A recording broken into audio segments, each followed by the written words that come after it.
우리에게 주신 하나님의 말씀은 신약성경 마태복음 13장 24절부터 30절까지 말씀입니다. 마태복음 13장 24절부터 30절까지 말씀입니다. 예수께서 그들 앞에 또 비유를 들어 이르시되 천국은 좋은 씨를 제 밭에 뿌린 사람과 같으니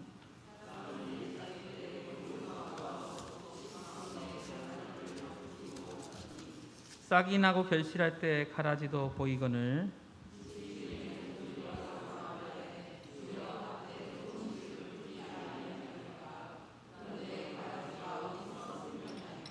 주인이 이르되 원수가 이렇게 하였구나. 종들이 말하되 그러면 우리가 가서 이것을 뽑기를 원하시나이까.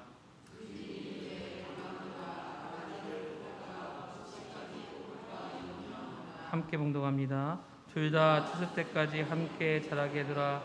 추수 때에 내가 추수꾼들에게 말하기를 가라지는 먼저 거두어 불사르게 단으로 묶고 곡식은 모아 내 곡간에 넣으라 하리라. 아멘. 설교 시작하기 전에 이번 기회를 인해서 박기주 집사님이 누군가 교인들 모르죠? 또 문혜진 집사님이 누군가도 잘 모르죠? 세 식구 한번 좀 그 자리에서 한번 일어나 보세요. 그래요. 코로나 때인데도 예배 한 주도 거의 안 그러고 식구들이 다 참석한 모범적인 가정입니다. 아까 우리 박수했지만은 더 뜨겁게 한번 축하 박수. 그래, 감사해요. 앉으시고. 오늘은 말씀의 제목이 추수의 계절에 기억할 일. 사실은 이 본문 가지고 한 1년 전쯤 제가 설교를 했던 기억이 납니다. 그럼에도 불구하고 이 본문을 다시 꺼내 들은 이유가 있습니다. 그 이유가 뭐냐 그러면 제가 코로나가 작년도 1월 달부터 시작이 되었었는데 코로나가 시작되면서 저에게 걱정거리가 생겼습니다. 무슨 걱정이냐 그러면 걱정거리 겸 기도 제목이기도 하죠. 무슨 걱정거리냐 그러면 교회가 위축되지 아니할까? 우리나라의 교회가 위축되지 아니할까? 두 번째로는 이 일로 인해서 선교의 문이 전 세계적으로 선교의 문이 막히면 어떡할까 하는 그런 걱정이 굉장히 컸습니다. 그래서 작년도에 건강이 좋지 못한 가운데서도 끊임없이 이 문제를 가지고 기도했었습니다. 지금까지의 또 계속되는 기도 제목이기도 합니다. 그리고 또 그 다음에 떠오르는 것은 이러한 때에 우리의 신앙을 우리 스스로 점검할 수 있겠다. 나는 알곡 신앙인가 아니면 가라지 신앙인가를 점검할 수 있겠다. 이것은 타인이 당신은 가라지와 같은 사람입니다. 당신은 알곡과 같은 사람입니다. 아무런 의미가 없습니다. 이것은 스스로에게 돌아보는 기회가 되었으면 좋겠다 하는 것입니다. 하나님의 뜻은 이럴 때일수록 자신을 점검하고 믿음을 확인하라고 우리 주님을 통해서 이 말씀을 주신 것은 아닐까 이런 생각을 해본 적이 있습니다. 그러면서 끊임없이 떠오르는 알곡과 가라지의 비유를 통한 의미를 생각해 보려고 합니다. 작년 코로나가 처음 시작되고 나서 참 어떤 의미에서 참 가관이었습니다. 지도자라고 하는 사람들이 국민 앞에 서서 명령한다라고 하는 말을 서슴없이 내뱉던 때가 바로 코로나 초창기였죠. 저 사람들의 본성이 저런 것이었나 하는 안타까움을 가슴속에 가졌던 기억도 납니다. 국민을 섬기는 자세로 국민들에게 부탁과 협조를 요청했었으면 더 멋있지 않았을까 하는 생각도 아쉬움으로 남아 있습니다. 오늘 이 본문은 여러분이 잘 아시는 것처럼 알곡과 가라지의 비유입니다. 그리고 조금 더 나가면 이 마태복음 13장은 천국 비유장이라 그래서 천국에 관한 비유가 7가지 나와 있습니다. 그 중에서 알곡과 가라지의 비유도 우리가 깊이 묵상해야 될 필요가 있는 말씀입니다. 이 알곡과 가라지는 대강의 스토리는 이렇습니다. 24절부터 나와 있죠. 예수님이 직접 그 입을 열어 하신 비유입니다. 그러면서 뭐라고 말씀하셨는가 하면 천국은 좋은 씨를 제 밭에 뿌린 사람과 같으니 사람들이 잘 때에 그 원수가 와서 곡식 가운데 가라지를 덧뿌리고 갔더니, 그러니까 농부가 좋은 씨앗을 뿌렸습니다. 그런데 밤에, 이렇게 사탄은 밤에 역사를 많이 하는 것 같죠? 사람들이 잠자는 그 시간 원수가 와서 곡식 가운데 가라지를 덧뿌리고 갔습니다. 싹이 나고 결실할 때에 가라지도 보였습니다. 그래서 종들이 와서 우리가 밭에 좋은 씨를 뿌렸는데 가라지가 어디서 생겼죠? 그랬더니 원수가 이렇게 하였다, 사탄이 이렇게 하였다. 그러면서 그러면 주인님, 우리가 그거 뽑을까요? 그랬더니 주인이 뭐라고 이야기하는가 하면 가만두라. 가라지를 뽑다가 곡식까지 뽑을까 염려하느라. 전 이 부분이 굉장히 마음에 많이 와닿더라고요. 우리 같으면 그냥 가라지의 피해가 굉장히 크거든요. 그냥 가라지 뽑다가 곡식 몇 알 정도, 몇 포기 정도 뽑혀 나가도 괜찮겠다 이렇게 생각을 하는데, 예수님의 마음은, 하나님의 마음은 그게 아니었습니다. 한 사람 한 사람을 세심하게 돌보시는 사랑이 느껴졌습니다. 하나님께서는, 또한 우리 주 예수께서는 여러분 한 사람 한 사람을 알뜰하게 사랑하고 계십니다. 아멘. 그러면 그냥 무한정으로 끝없이 두고 보느냐? 30절에 둘 다 언제까지 두라 그래요? 추수 때까지 함께 자라게 두라. 추수 때에 내가 추수꾼들에게 말하기를 가라지는 먼저 거두어 불사르게 단으로 묶고 곡식은 모아 내 곡간에 넣어라. 곡식은 창고에 들이고 가라지는 태워버리겠다는 거예요.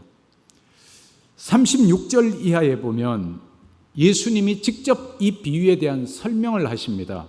무슨 설명을 하시냐면, 좋은 씨를 뿌리는 이는 인자요, 좋은 씨앗을 뿌리는 사람은 예수 그리스도다라고 하는 말이죠. 밭은 세상이요, 좋은 씨는 천국의 아들들이요, 가라지는 악한 자의 아들들이요, 가라지를 뿌린 원수는 마귀요, 추수 때는 세상 끝이요, 추수꾼은 천사들이니. 40절 보세요. 그런즉 가라지를 거두어 불에 사르는 것 같이 세상 끝에도 그러하리라.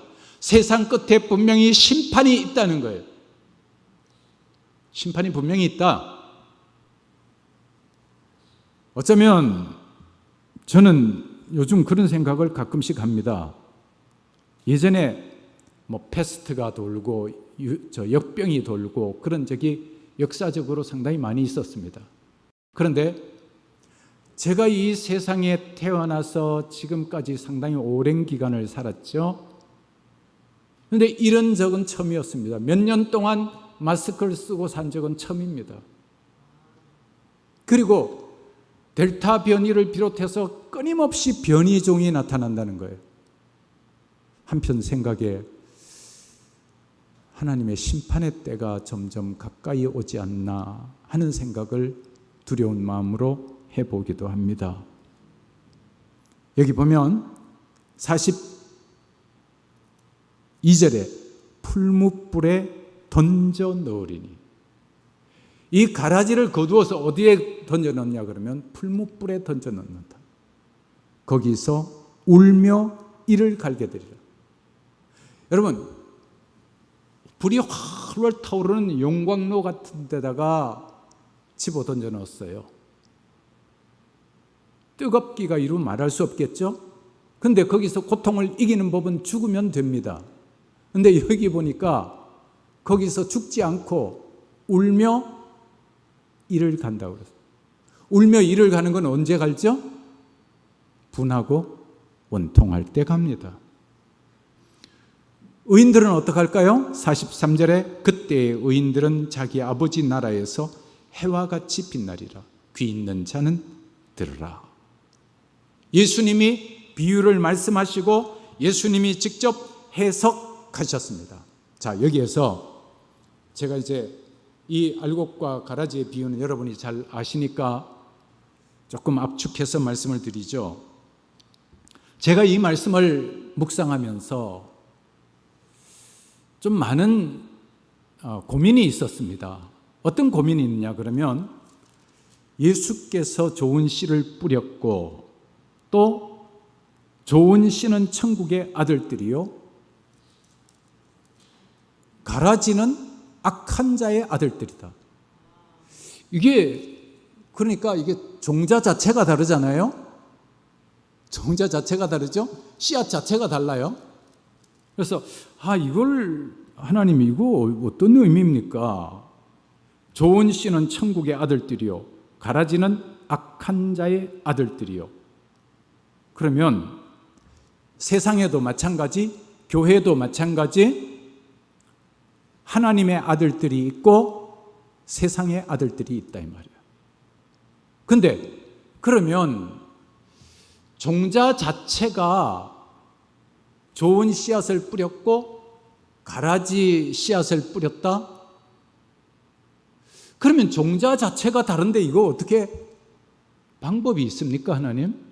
이 말씀을 우리에게 주신 의미는 뭘까요? 그래서 제가 좀 묵상을 하고 기도를 사실은 좀 열심히 했습니다. 하나님, 이건 무슨 뜻이라고 설명하면 될까요? 저도 잘 모르겠어요. 그래서 기도하는 가운데 가라지는 헬라어로 지자니아라 그럽니다. 근데 이 지자니아라고 하는 뜻을 찾아보니까 쭉정이, 밀과 흡사한 잡초 이렇게 돼 있더라고요. 그래서 여기에서 제가 굉장히 많은 생각을 하게 되었고 또한 은혜를 받게 되었습니다. 이따가 말씀을 드릴게요. 그건요.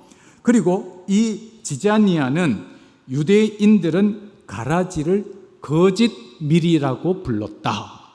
문헌에 나와 있더라고요. 그러니까 이 지자니아로 표현된 가라지는 거짓 신자들, 또 세상에 속한 사람들, 이렇게 표현하면 되겠죠? 종자 자체가 세상에 포함된, 소속이 세상에 소속된 사람들, 또 거짓 신자들, 그 사람들이 이 가라지에 들어간다는 거예요. 그런데 제가 이 가라지에 대해서 이제 여러 가지를 찾아보다가 무슨 생각을 했냐 그러면 우리나라 사람들은 참 다행이다. 이 가라지라고 하는 말은 성경의 마태복음 13장에 딱 한 번밖에 안 나옵니다. 그런데도 의외적으로 사람들은 알곡과 가라지에 대해서 굉장히 관심을 많이 가지고 있습니다.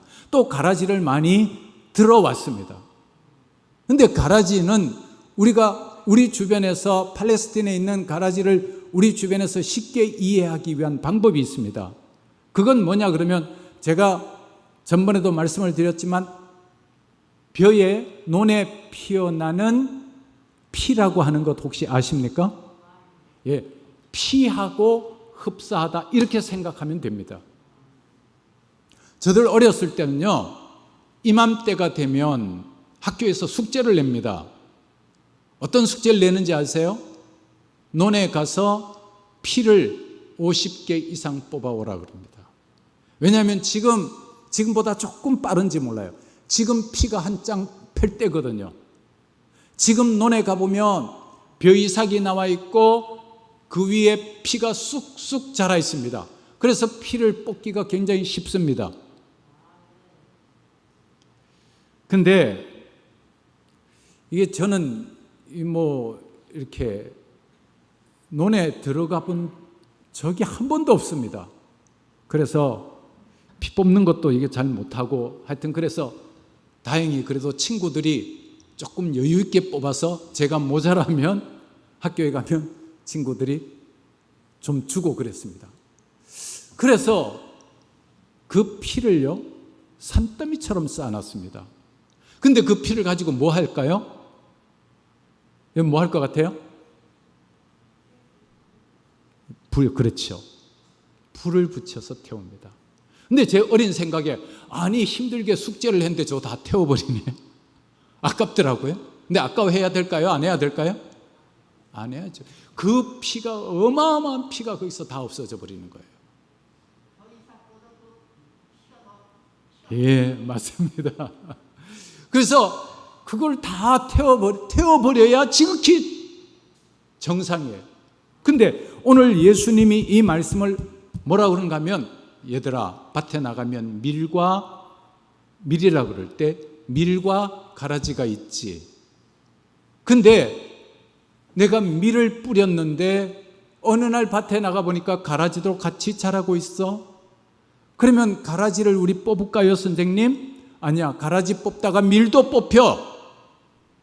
그러다가 억울한 사람 뽑혀서 불 속에 들어가면 안 되잖아. 그러니까 하나님은 한 사람도 실수가 없고 예외가 없어요. 하나도 다치게 안 한다는 거예요. 그렇게 하고 난 다음에 그 다음에 이제 그래서 우리나라 사람들은 피와 벼를 생각하면 참 좋은데 진짜 좋아요. 이 가라지도요, 가라지 열매도 피 열매하고 굉장히 비슷하더라고요. 근데 이 피를 모아다가 뭐 하느냐 그러면 딴 데 쓰는 게 아니에요. 전부 다 태워버리는 거예요. 오늘 이 말씀하고 얼마나 흡사해요. 우리나라 사람들은 이해하기가 쉽잖아요. 이 불은 뭐냐 그러면 근데 이 불의 특징이 하나 있어요. 이 불은 죽지도 않고 이 불 속에 들어가도 풀무불 용광로처럼 뜨거운데도 어떻게 죽질 않아요. 죽어야 끝날 거 아니에요. 죽지 않는다는 거예요. 죽지 않고. 죽지 않으니까 사람들이 여기서 뭐라고 그러냐 하면 마지막 절에 나와 있죠. 그 몇 절에 나와 있던가요? 여기 보면 42절에 풀무불에 던져 넣으리니 거기서 울며 이를 갈게 되리라. 원통해서 분해서 울며 이를 가는 거예요. 내가 이럴 줄 알았으면 신앙생활을 잘했을 걸, 내가 가라지로 하지 아니하고 알곡이 될 걸 한다는 생각을 하는 거예요. 근데 이제 제 고민이 그럼 가라지가 됐으니 가라지 씨앗을 잘못 뿌렸으니 이걸 어찌하면 좋으냐? 제가 하나님 앞에서 하나님, 그러면 이거 설교할 때 아니 가라지 씨앗이 다르고 곡식 씨앗이 다른데 그러면 이걸 뭐 어떻게 설교를 할까요? 제가 정말 하나님 앞에 물었어요. 그때 하나님께서 깨달음을 주시는 이유가 가라지하고 우리가 쉽게 벼하고 피로 이제 바꿔서 설명합시다. 여러분이 이해를 돕기 위해서 가라지나 밀이나 마찬가지예요. 어려서는 똑같다는 거예요. 우리나라 피와 벼도 이삭이 패기 전까지 저는 구별 못합니다. 아무리 봐도 구별 못합니다. 그런데 언제 구별하느냐? 이삭이 패고 나서는 압니다. 마찬가지예요. 이 가라지, 예수님께서 이삭이 완전히 패어 추수할 때까지 그냥 두어라. 추수 때는 다 모아다가 꺼지지 않는 풀무불 속에 던져버릴 것이요, 거기서 슬피 울며. 근데 가라지를 모아다가 불에 던지는 것하고 다른 게 하나 있어요. 뭐냐 그러면 그 풀무불 속에서 슬피 울며 이를 갈미 있다는 거예요. 분하고 원통하다는 거예요. 내가 이럴 줄 알았으면 신앙생활 잘할 걸, 내가 이럴 줄 알았으면 알곡이 될 걸, 알곡 신앙을 가질 걸, 이런다는 거예요.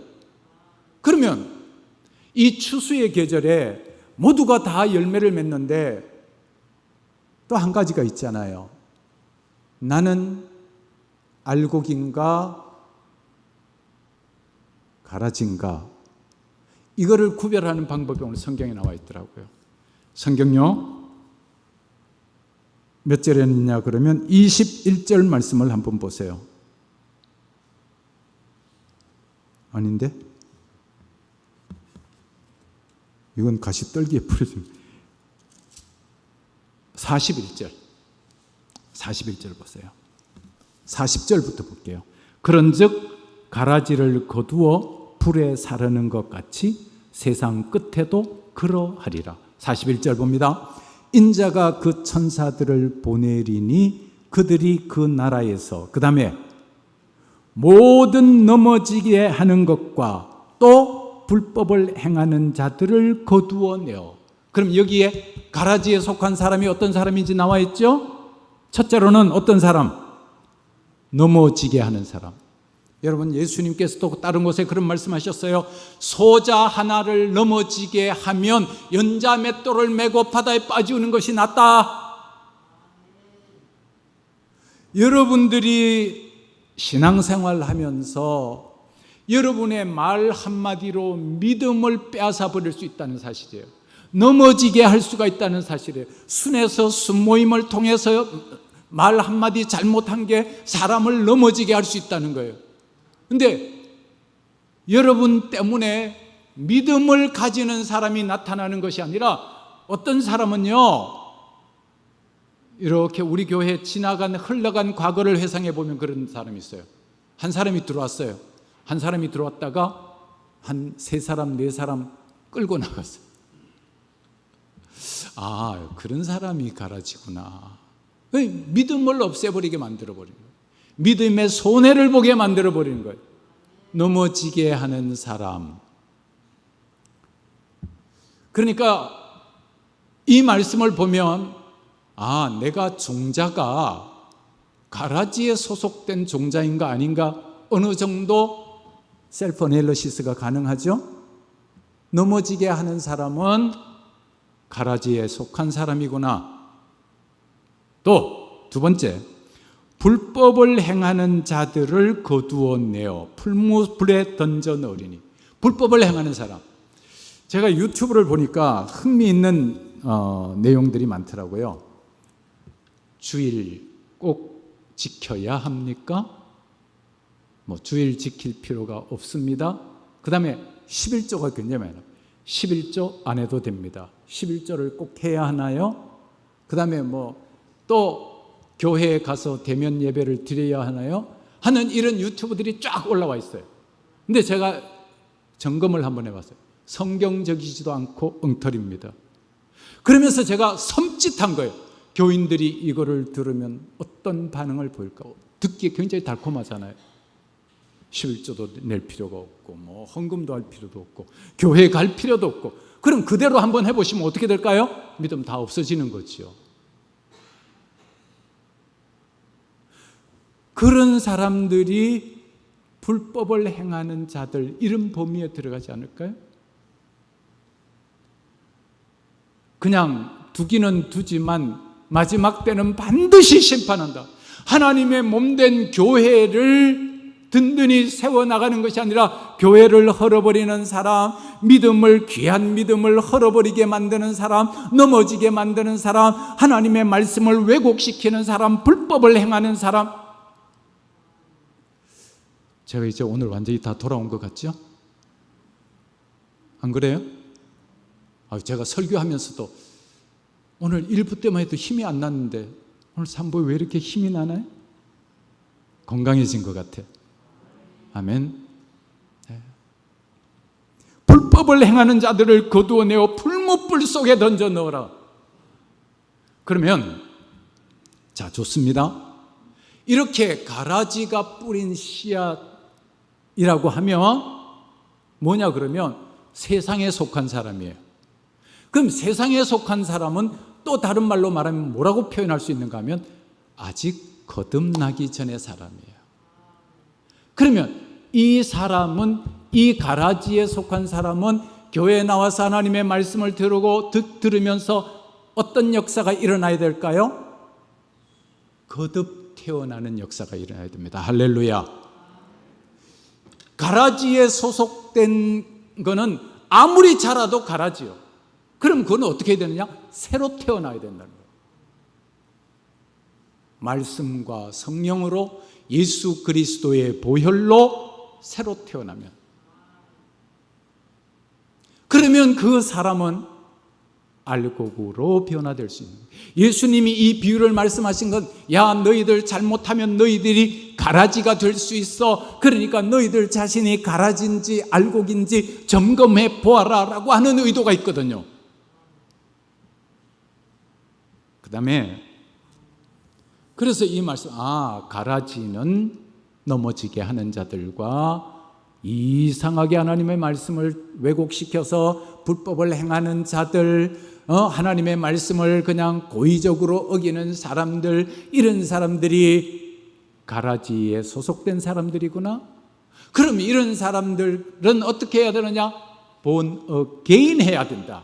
중생해야 된다. 물과 성령으로 새로 태어나야 된다. 할렐루야. 나는 새로 태어난 사람인가 아닌가. 그 다음에 또 지자니아라고 하는 뜻 가운데 무슨 뜻이 있다고 그러냐면 쭉정이라고 하는 뜻이 있어요. 쭉정이. 그래서 제가 생각에 교회 안에는 가라지도 간혹 있을 수 있겠지만 오히려 더 많은 분량을 차지하고 있는 게 뭐냐 그러면 쭉정이 아닐까. 쭉정이는 알곡하고 차이가 하나도 없습니다. 잎도 차이가 없고 열매도 차이가 없습니다. 그런데 뭐가 차이가 있어요? 열매가 속이 피었어요. 열매가 없어요. 열매가 없어요. 열매가 없고, 보세요. 논에 나가보면 벼이삭은 이제 알이 들기 시작하면 쑥 이렇게 고개를 이렇게 숙입니다. 그런데 쭉정이는 알이 안 든 벼이삭은 똑바로 서 있습니다. 맞아. 참된 믿음이 있는 사람은 참 겸손해지죠. 성경에 보면 전부 겸손이거든요. 아무든지 나를 따라오려는 자는 자기를 부인하고 자기 십자가를 지고 나를 쫓을 것이니라. 전부 겸손이거든요. 자기를 죽이라는 거거든요. 근데 자기가 죽지 아니하고 빳빳하게 사니까 알맹이가 안 들어가는 거예요. 알맹이가 안 들어가는 거예요. 추수하려고 봤더니 쭉정이요. 그럼 쭉정이는 어디에 던져요? 똑같이 풀무 속에 던져서 거기서 슬피 울며 이를 갈미 있으리라. 이렇게 말씀하고 있는 거예요. 그렇다면 자, 이제 말씀을 한번 정리를 한번 해보죠. 거듭났다고 하는 것은 그럼 내가 거듭난 사람인지 아닌지 어떻게 알 수 있을까? 그것은 제가 몇 주 전에 다윗과 골리앗 설교를 했습니다. 다윗은 죄가 없기 때문에 하나님으로부터 하나님의 마음에 합한 자라고 하는 칭찬을 받았을까요? 아닐까요? 아닙니다. 바울은요, 어마어마한 죄인입니다. 살인자요, 간음한 사람이요, 남의 아내를 취한 사람이요, 어마어마한 죄를 지은 사람이에요. 그런데 왜 성경은 다윗을 하나님의 마음에 합한 자라 그랬을까? 마음 중심에 하나님을 모시고 살았습니다. 할렐루야. 그리고 나단 선지자가 와서 당신이 바로 그 사람입니다 그랬을 때 철저한 회개를 합니다. 눈물이 주야로 내 음식이 되었나이다 그럽니다. 그리고 이 다윗을 제가 묵상하면서 참 은혜를 받은 것 가운데 하나가, 환난 가운데서 생명의 위협을 느끼면서도 이 다윗은 오직 하나님을 바라봅니다. 블레셋 가드 땅으로 사울을 피하여 요즘으로 말하면 망명합니다. 적군으로, 적의 나라로 망명합니다. 이 블레셋 사람이 누구냐 그러면, 그리고 가드 땅이 어디냐 그러면 골리앗의 고향이에요. 골리앗 고향으로 피난을 가는 거예요. 그래서 사람들이 사울은 천천히요, 다윗은 만만이라 그랬던 이 적장이 우리나라에 왔습니다. 이 적장을 잡아왔습니다. 왕 앞에 딱 갖다 대기를 시킵니다. 그때 다윗이 어떻게 하죠? 침을 질질 흘립니다. 그냥 침이 그냥 뚝뚝뚝뚝뚝 수염으로 그냥 타고 내려요. 그리고 희죽희죽 웃으면서, 희죽희죽 웃는다는 말은 성경에 없더라고요. 근데 제 생각에 희죽희죽 웃으면서 성전 그 꼭대기, 성곽 꼭대기인 데서 땅바닥에다가 뭐를 쓰는가 가봤더니 알 수도 없는 글을 쓰고 있어요. 그러니 이거 뭐 해야 되는 거예요? 맛이 약간 갔죠? 그랬더니 왕이, 아니 저 미치광이를 우린 가드 땅에 미치광이가 없어서 저 나에게 데려오느냐? 쫓아내. 생명을 부지합니다. 이때를 배경으로 해서 쓴 시가 시편 34편인데 시편 34편 1절부터 22절까지 있어요. 22절까지 한번 다 읽어보세요. 가슴이 찌릿찌릿해요. 근데 제가 그 중에서 그냥 눈에 띄는 대로 두 개만 소개할게요. 시편 34편 17절에 의인이 부르짖음에 여호와께서 들으시고 그들의 모든 환난에서 건지셨도다. 할렐루야. 생명의 위협 속에서, 정말 철저한 고독 속에서, 외로움 속에서 내가 하나님 앞에 기도했더니 하나님이 들으시고 환난에서 나를 건지셨다 고백합니다.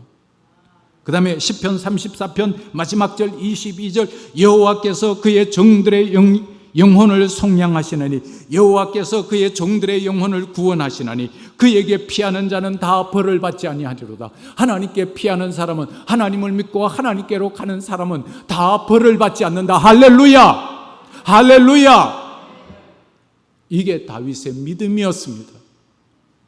다윗은 순간적으로 넘어지기는 했지만은 하나님을 향한 믿음이 확실하게 있었던 사람입니다.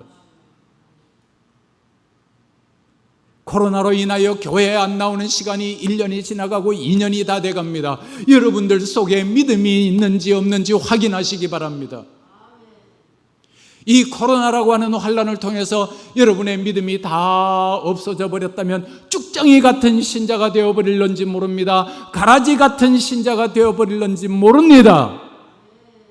그래서 제가 코로나 시작할 때부터 생각나는 게, 하나님이 이번 기회에 쭉정이와 알곡을 자기 스스로에게 점검하라고 하는 기회가 아닐까.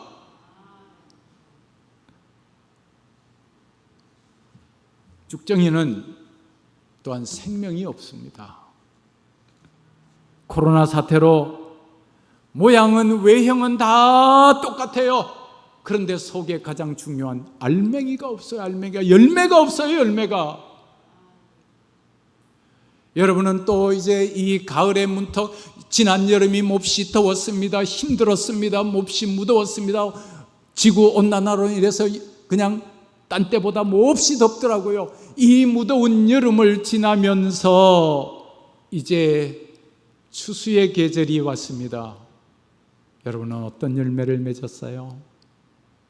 어떤 열매를 맺었어요? 제가 시 하나를 여러분들에게 소개하고 싶습니다. 여러분이 잘 아시는 윤동주라고 하는 사람이 쓴 시입니다. 윤동주 시인이 이렇게 썼죠. 제목이 내 인생의 가을이 오면 하는 시입니다.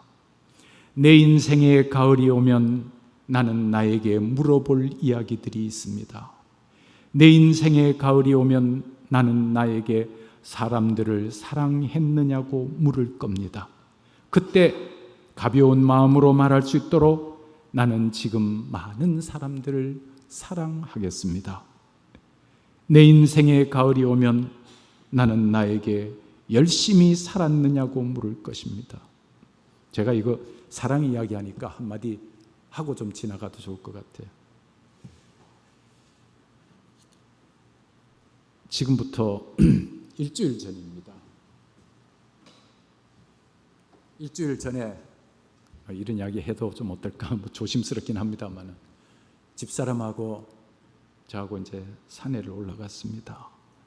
숲속 공기 마시면 또 좀 마음에 좋다 뭐 그런 말이 있어서 산에를 우리 자주 올라갑니다. 올라가는데 10만이를 만났어요. 10만이 약초 캐는 사람들, 삶 캐는 사람들. 집사람이 예전에도 한번 그랬지만 집사람이 그 사람한테 전화번호를 묻는 거예요. 그 내가 왜 묻냐 그랬더니 혹시 목사님께 좋은 약초가 있으면 좀 해드렸으면 좋겠다. 그러면서 그냥 그 사람한테 좋은 약초 계시면 연락 좀 주세요. 그러고 내려오는데 전화가 왔어요. 우리 교회에 계시다가 지금은 다른 곳으로 이사를 간 분인데 목사님 좀 뵙고 싶습니다. 왜 보자 그러냐 그랬더니 자기 신랑이 산에 가서 뭐를 캤대요. 산삼을 캤대. 산삼. 그러면서 그 산삼을 캐고는 목사님을 드려야 되겠다 남편이 그러더래요. 그래서 제가 또 이것도 기도 응답인가 안 그러면 저 같은 사람이 어떻게 산삼을 사 먹겠어요? 그래서 제가 먹었다니까요. 그래서 오늘 힘이 나나? 근데 아니 참 그런 생각이 드는 거예요.